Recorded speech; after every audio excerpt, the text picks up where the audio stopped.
आओ बहुत सुंदर गीत।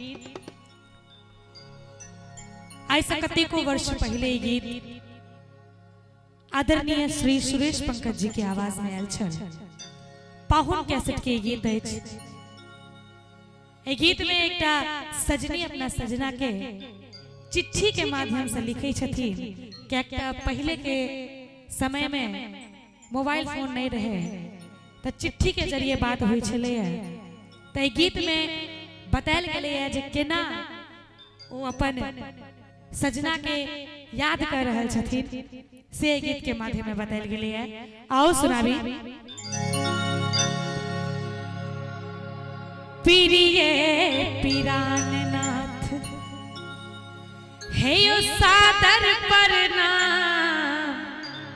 प्रिय पिराननाथ कृपा महादेव सो कुशल कुशल अहाँ लेल सब हक आत्मा बेकल छै। मोनो ने हेत पिया मुहो हमर मुदा। मोनो ने हेत पिया मुहो हमर मुदा। बिसरल नहीं हेबै ससुर के रे नाम। प्रिय पिराननाथ सादर प्रणाम। प्रिय पिराननाथ सादर प्रणाम। प्रिय पिराननाथ कृपा महादेव सो कुशल कुशल छै अहाँ लेल सब हक आत्मा बेकल छै। मोनो ने हेत पिया मुहो हमर मुदा। बिसरल नहीं हेबै ससुर के रे नाम। प्रिय पिराननाथ सादर प्रणाम। प्रिय पिराननाथ सादर प्रणाम। प्रिय पिराननाथ।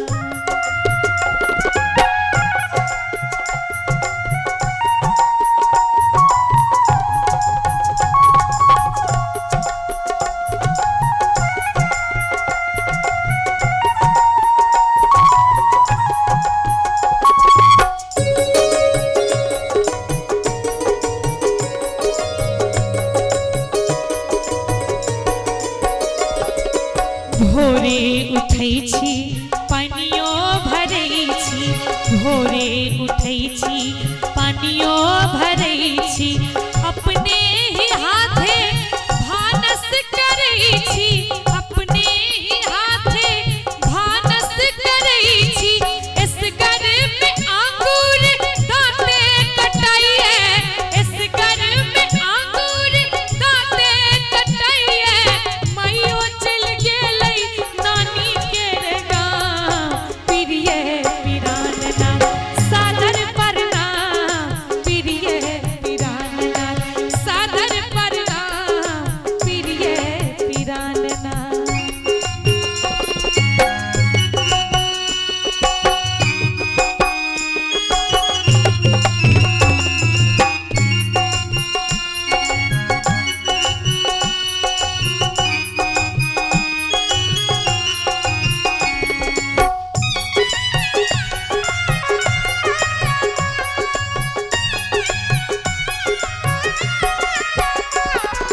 छुट्टी में इलखिन बुच्ची के रे ओझा।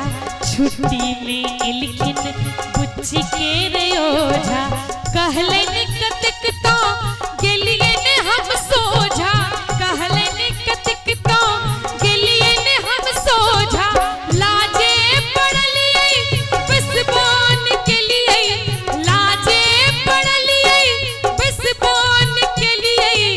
जखन ओ पुछला साढ़ू के रे नाम। प्रिय पिराननाथ सादर प्रणाम।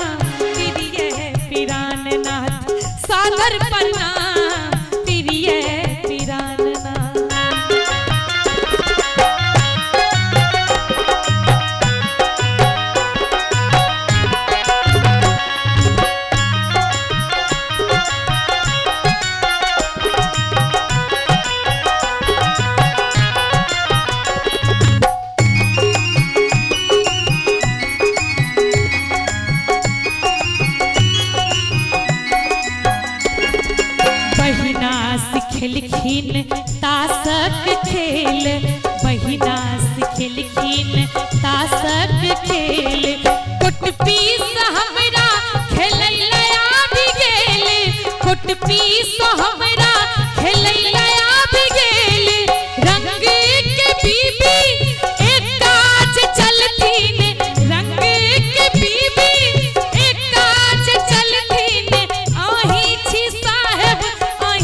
है यो सादर प्रणाम